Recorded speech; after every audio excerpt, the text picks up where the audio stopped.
Sintoniza para servir. Este es el podcast de la Autoridad Nacional del Servicio Civil, en el que hablaremos sobre la gestión de recursos humanos en el Estado. Hola, bienvenidos y bienvenidas a Sintoniza para Servir, una propuesta que hemos generado desde Servir, un podcast donde abordaremos diversos aspectos de la gestión de los recursos humanos dentro de las entidades públicas. A través de este podcast abordaremos muchos temas que están relacionados con la gestión de los recursos humanos en la actividad diaria. Sin embargo, hemos querido empezar con una serie de conversaciones que vamos a tener con diversos especialistas, donde abordaremos la temática de la prevención y la sanción del hostigamiento sexual laboral. Un tema que cada día se viene posicionando más en cuanto a su importancia, a su identificación, a su atención y sobre todo a la erradicación del mismo para poder continuar trabajando y ejerciendo el servicio civil de la manera más adecuada posible. Por ello, el día de hoy queremos empezar con un episodio sobre lo que es el hostigamiento sexual. ¿Qué entendemos? ¿Cuál es el concepto de hostigamiento sexual? Considerando que han habido diversos cambios y diversas maneras de entenderlo a lo largo del tiempo. Para ello, el día de hoy tenemos una invitada especializada en la materia. Ella es Inés Martens Godínez, es abogada por la Pontificia Universidad Católica del Perú, magíster en gestión pública y actualmente funcionaria de la Organización Internacional del Trabajo. Bienvenida, Inés, muchas gracias por estar aquí el día de hoy. Muchas gracias por la invitación.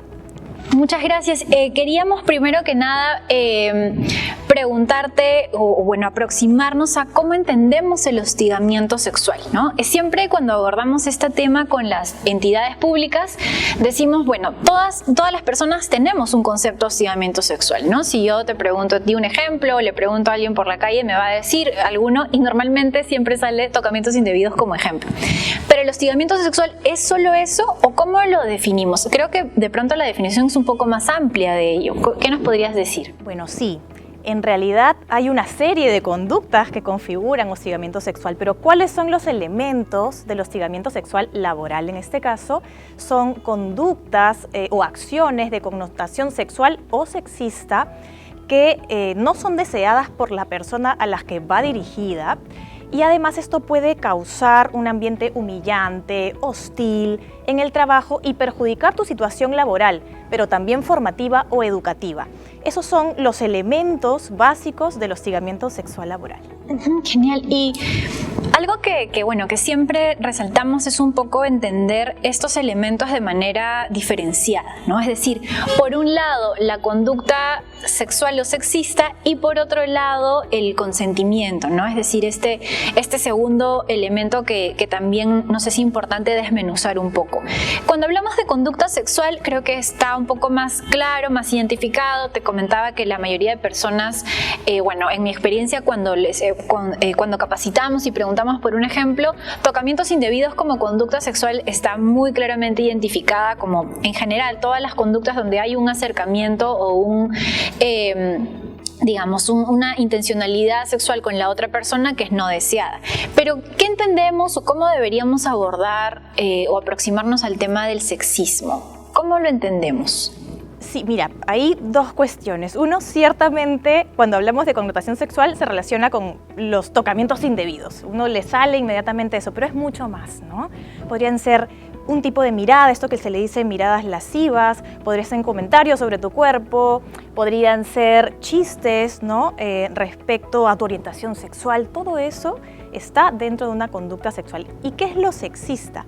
Lo sexista tiene que ver con los roles, ¿no? que nos dan por ser hombres o mujeres, ¿no? Entonces es esperado que las mujeres de repente se desempeñen en ciertos ámbitos, por ejemplo en el hogar o intramuros, que los hombres estén más hechos para lo productivo y de repente para los números, ¿no? Hay una serie de roles que nos dan y esto genera estereotipos. Es decir, pensar que las mujeres son mejores para, por ejemplo, o que los hombres son mejores para otras cosas, ¿no? Y cuando nosotros, dentro de las acciones en lo laboral, traemos estos estereotipos, ¿no? Y de pronto te digo, a ver, un ejemplo. Estamos en un ambiente laboral, vamos a hacer, no sé, un tema tecnológico, ¿no? y en mi equipo hay hombres y mujeres, ¿no? Y voy a repartir tareas. Y en esas tareas que voy a repartir, de pronto mi comentario o el comentario de la persona que dirige es: José, Alberto y Arturo, vamos al tema duro, tecnológico. Mira, Rosa María, este tema es bastante duro, muy matemático, mejor tú organiza las reuniones, mira el tema de los horarios, que te va a ir mejor hacer eso.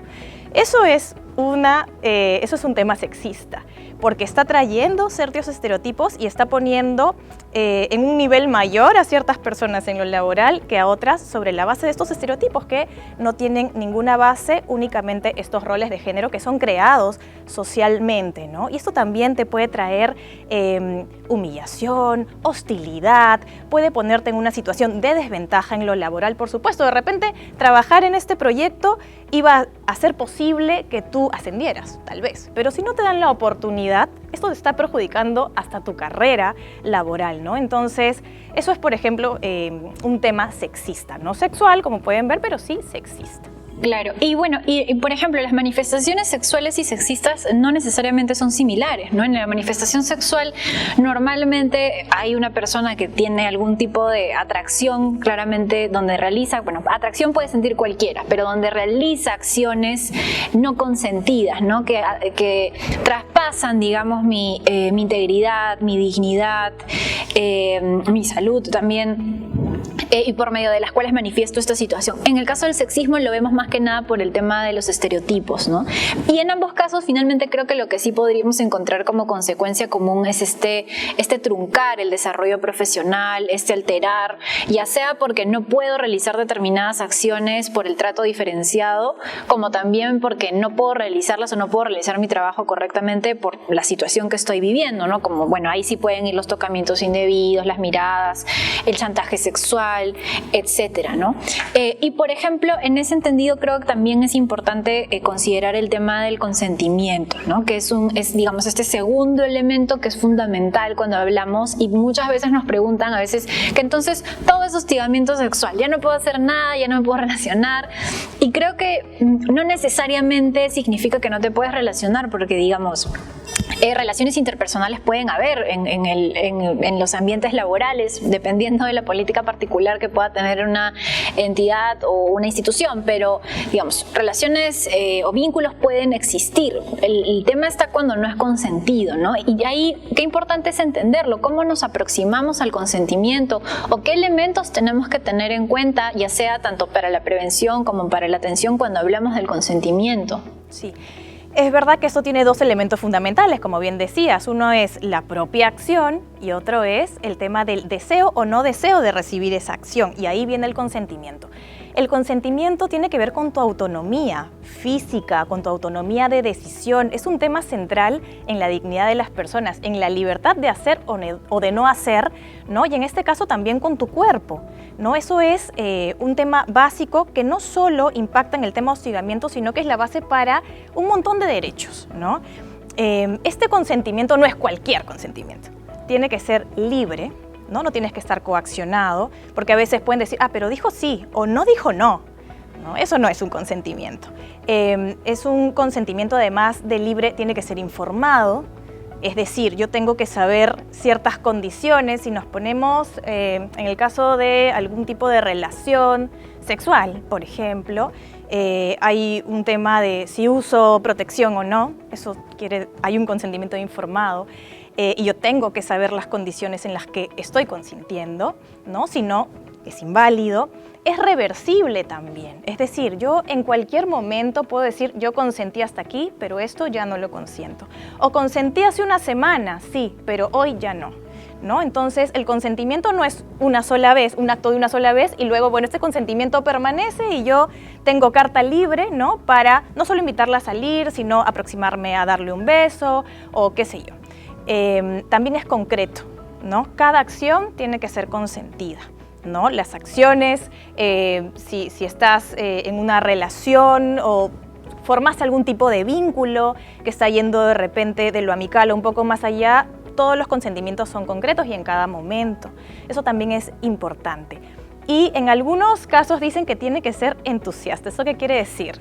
Que tú lo demuestras con tus palabras, con un sí, pero también con tus acciones, con el tema corporal, ¿no? Entonces, algunos se refieren a esto como entusiasta, pero tiene que ser evidente, ¿no?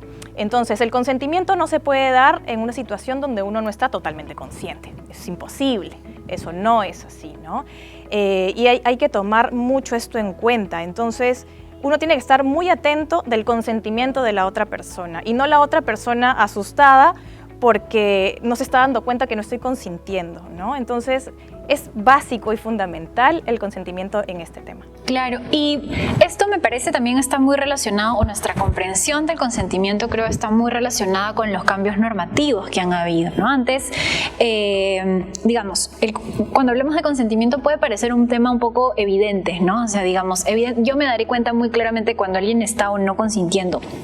Pero hay elementos que muchas veces condicionan el qué tan claro o clara puedo ser para manifestar esa negativa frente a una conducta o esa situación que pues no me permite ser de pronto tan explícita, ya sea factores internos como que de pronto tal vez tengo antecedentes, situaciones que me han limitado, que no me lo han permitido, pero también las relaciones que tengo con las personas, ¿no? Es decir, si es un jefe, si es una jefa, si es una persona que tiene determinada legitimidad, ¿qué cambios han habido normativamente que han permitido o que en todo caso tenemos que tener en cuenta como gestores de recursos humanos cuando hablamos de este tema, el consentimiento y en general el hostigamiento sexual?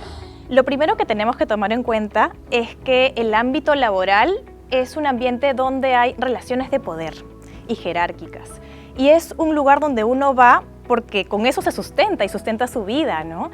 Entonces, estos dos elementos son importantes.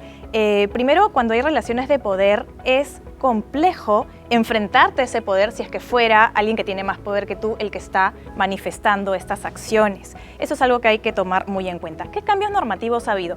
Primero, para información general, la primera vez que sale una norma sobre hostigamiento sexual laboral es en el 2003.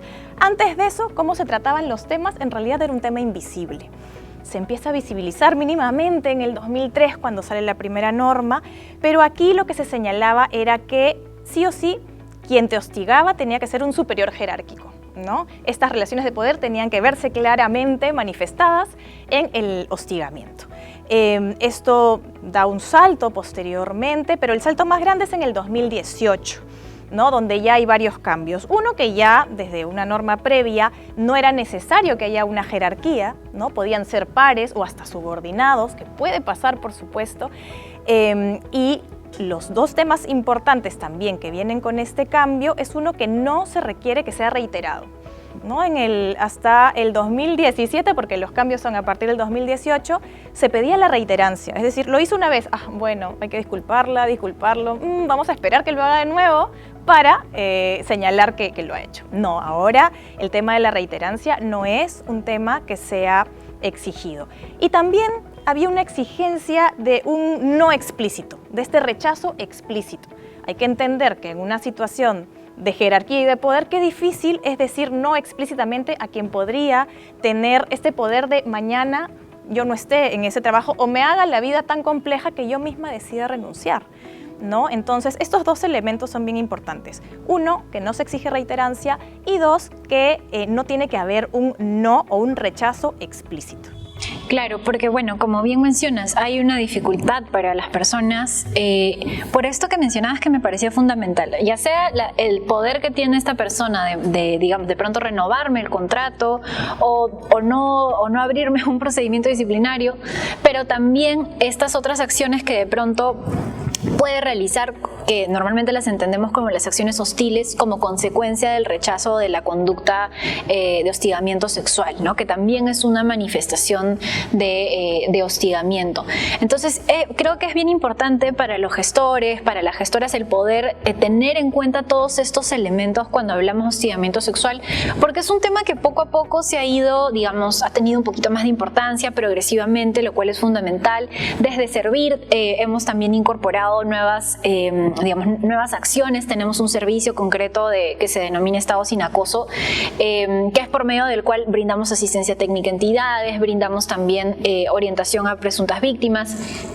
Entonces creo que es importante que se vaya como interiorizando, ¿no? Y qué importante es en ese sentido entender el concepto y entender estos elementos que a veces pueden parecer sencillos, pero tienen un nivel de complejidad alto, ¿no? Te decía de que todo el mundo lo suele relacionar con los tocamientos indebidos, que son una manifestación, pero no es la única, ¿no? Y a veces creo que cuando lo pensamos en una sola o en manifestaciones limitadas o en ejemplos muy concretos, nos alejamos de entender el hostigamiento sexual en toda su dimensión.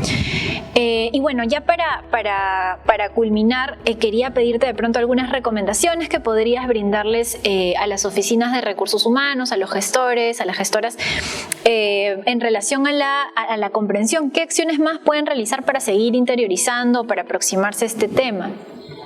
Siempre es importante tener un ambiente de confianza, sobre todo si vas a tratar este tipo de casos, ¿no?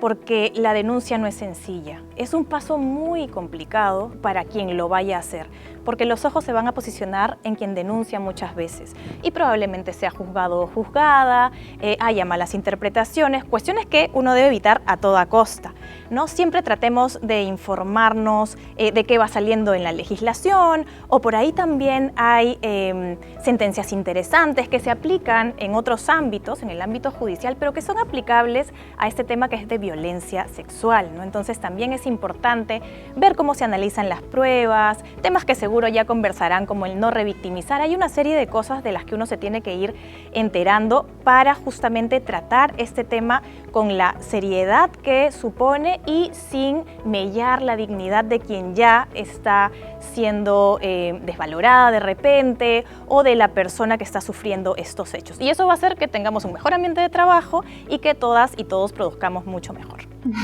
Listo, muchísimas gracias, Inés. Muchas gracias a todas y todos nuestros oyentes, quienes están acompañándonos en este nuestro primer episodio. Les vamos a continuar brindando información, no solamente a través de este podcast, sino también a través de las redes sociales de Servir, complementando. Y recuerden que siempre pueden acudir a Servir como entidad para poder recibir asistencia técnica, para poder profundizar sobre esta temática. Nuestros canales de comunicación están abiertos. Muchísimas gracias. Nos vemos en el siguiente episodio. Hasta pronto. Esto fue Sintoniza para Servir, un podcast semanal de la Autoridad Nacional del Servicio Civil en el que conversamos con expertos sobre la gestión del recurso humano. Compunche Perú, Gobierno del Perú.